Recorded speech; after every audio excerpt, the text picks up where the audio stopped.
On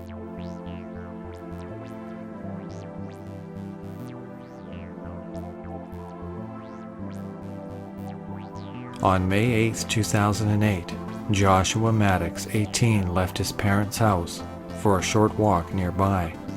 He was a nature lover, so this was nothing unusual, but he was never seen alive again.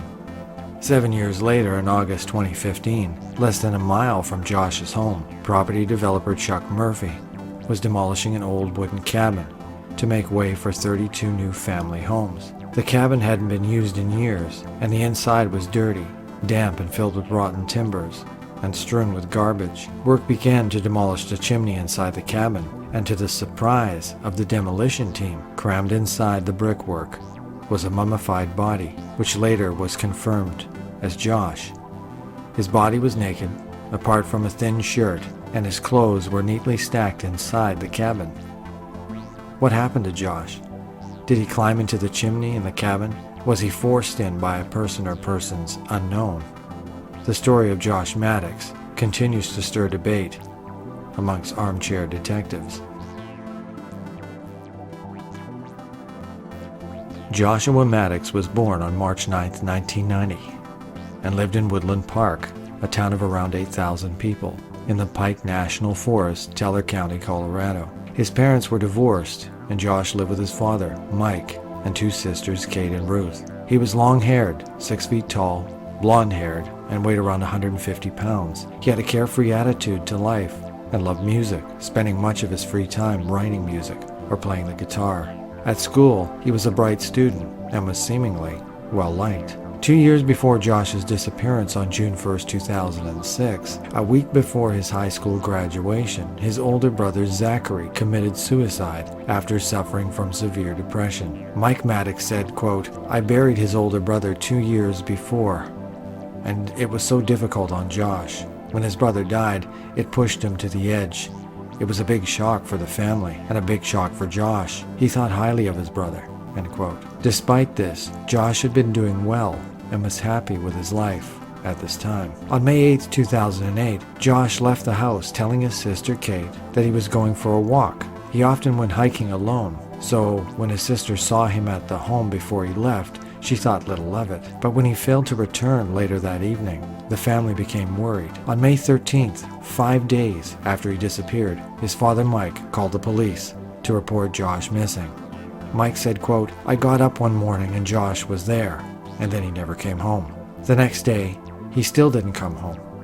I called his friends, but nobody had seen him. Nobody knows where he is." End quote. The authorities, friends, and family scoured the neighborhood and nearby parkland area where Josh may have decided to go walking. After months of searching, nothing had been uncovered, and hopes faded. Josh's sister Kate hoped he had left town to go and play music or start a different life. She wrote of her brother's disappearance, quote, "Since Josh was 18, it has been reasonable to assume he may have decided to leave town to start a new life. As one of his 2 older sisters, I have always believed this was the case. I have expected Josh to return home to my father's house at any time with a wife and small children so that they can meet their grandparents and 2 aunts. Josh has always been known for his musical and literary talent, so maybe we would find him playing music with a band on tour, or catch him writing successful novels under a pen name so that he couldn't keep his preferred lifestyle of solitude in the woods." End quote.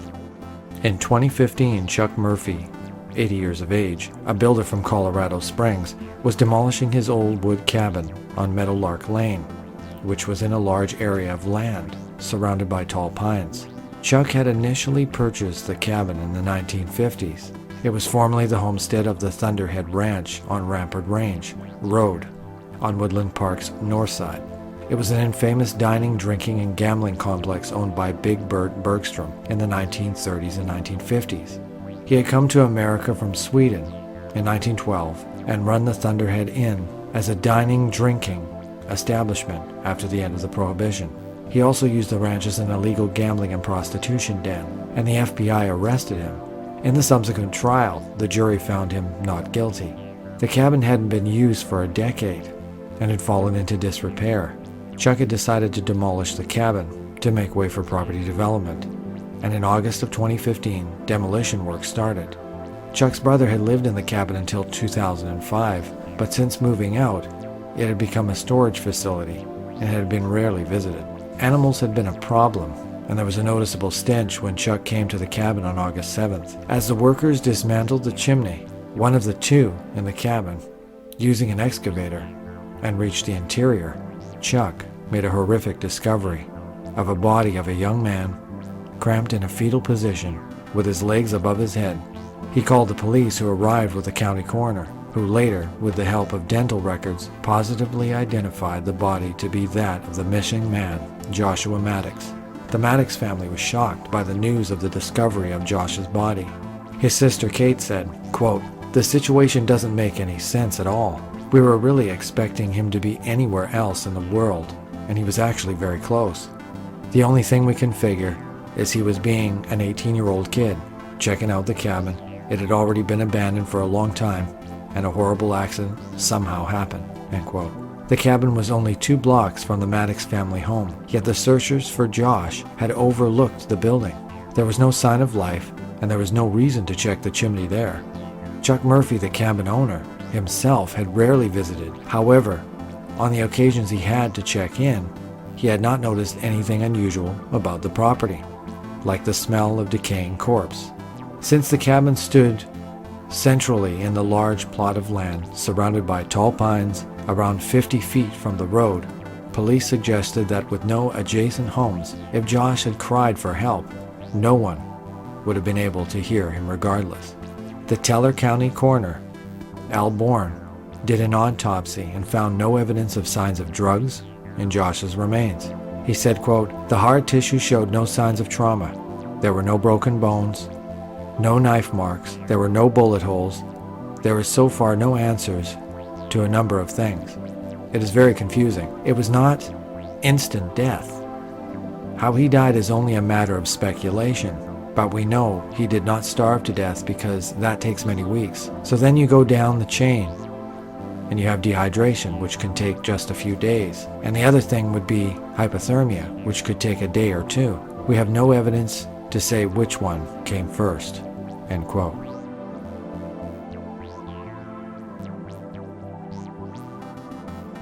On September 28, 2015, Bourne made a ruling of accidental death. He speculated that Josh had climbed into the chimney and became stuck in the brickwork. Bourne stated that Josh's position in the chimney, quote, "appeared to have been a voluntary act to gain access," end quote. He concluded that most likely cause of death was hypothermia, as the temperature around the time of his disappearance, between May 8th and the 10th of 2008, had dropped to the high 20s. Many locals had issues with the coroner's report, including the family. Chuck questioned the coroner's conclusion of accidental death, as the chimney had been built 20 years before. During its construction, it had been fitted with a thick wire mesh hung from steel hooks used to keep animals and debris from becoming lodged inside the chimney or from entering the cabin itself. Murphy said, quote, "It was a heavy wire grate. A wire mesh. I installed it across the chimney, about 1 row of bricks from the top. We didn't want trouble with raccoons and things getting into the chimney," end quote. Bourne thought the grate could have been rusted or corroded and stated, quote, "Nobody saw the metal mesh. We didn't see it in any of our photos. It may have disappeared," end quote. Murphy responded that during the demolition, all the metalwork had been collected and taken for scrap, which would explain why the mesh was not identified by the coroner, as it wasn't anywhere near the chimney. Quote, "They were just gathering up all the steel, angle iron and things as part of the demolition," end quote, Murphy said. Quote, "They had no idea the mesh had any significance," end quote. Conceding to Murphy, Bourne reopened the case 3 days after his initial conclusion. It was not only the rebar that caused doubt about the original autopsy. For example, a large wooden breakfast bar that had been torn from the wall in the kitchen and dragged over to block the chimney from inside the cabin raised further suspicion. If the breakfast bar had been torn from the wall, then who had done it and why? Josh's body had also been found in a fetal position, with his legs above his head and disjointed from the torso. To have gotten into such a position, he would have had to have entered the chimney head first. This was a fairly unusual position, and Bourne had earlier commented that he thought it would have taken 2 people to position him in such a fashion. What was even stranger was that when Josh's body had been found, he was wearing only a thin thermal shirt, and his clothes had actually been found inside the cabin, folded up next to the fireplace. Bourne said of this evidence, quote, "This was really taxed our brains. We found his clothing just outside the firebox. He only had on a thermal t-shirt. We don't know why he took his clothes off, took his shoes and socks off, and why he went outside, climbed on the roof, and went down the chimney. It was not linear thinking," end quote. The revised autopsy report said that the cause of death was accidental death, murder, or undetermined causes. Bourne said, quote, "We've come up with the most plausible explanation, and it will remain an accident. He did come down the chimney. That's our conclusion." Murphy said, quote, "There's no way that guy crawled inside that chimney with that steel webbing. He didn't come down the chimney," end quote. And he remained convinced that Josh's death had been no accident, adding, "He was only wearing his thermo shirt, no pants, no shoes or socks." Murphy said it was ridiculous to think the teen stripped down to just his shirt, climbed up on the roof and then the chimney, and slid down, knowing he'd be trapped. Theories on the Josh Maddux death and the Andy Newman link. The police received several anonymous tip-offs suggesting leads and naming suspects that had bragged of killing Josh. One such suspect was now incarcerated in a Texas jail and had previous time in Seattle and Portland prisons with a long history of violent crime. One tip-off had informed the police that this man had been seen with Josh. When speaking of the man, Al Bourne said, quote, "They can't give me times in specific, and we can't generate stuff that goes back 7 years," end quote. Bourne also doubted that the man would have been able to put Josh in the chimney alone. In 2015, a post on Reddit gave a name to the suspect just mentioned. The post said, quote, "I went to high school with this skinny, dorky hippie named Andy who played guitar in a band. I was never good friends with him or anything, but a year or so after I graduated, one of my good friends, Josh, started hanging out with him and then went missing. Turns out that in addition to becoming a lot scarier looking, Andy had indeed headed down to New Mexico, where he found himself shooting the shit with a caretaker of a disabled guy and got invited over to their apartment. Caretaker gets in the shower, and when he comes back out, the disabled guy is stabbed to death, and Andy's gone. When Andy got arrested, he also claimed to have killed a woman in Taos and stuffed her body in a barrel. The cops had indeed found a woman stuffed in a barrel in Taos, but already had somebody in custody for it and decided to stick with that guy instead. Years later, I found out that the caretaker had died in a bar fight, and without him, the cops didn't have much in the way of evidence somehow. So the case against Andy was dropped too. Several of us went to the cops saying, "Yo, Josh, who went missing, was last seen with Andy, who's a murderer. Maybe you should check that out." Despite a fair amount of pestering, nothing ever really came of it. And by nothing, I mean that the police mostly didn't even return our calls, and once accidentally canceled the bulletin on Josh because, quote, "he's alive, well, and living in the next town over." He wasn't. He was actually in a chimney of an abandoned cabin like 2 blocks from his parents' house. The coroner said that the body had been there for about 7 years and ruled that the death accidental, concluding that Josh had probably climbed down the chimney in an attempt to break into the house and gotten stuck, which given the age of the corpse doesn't seem overly ridiculous.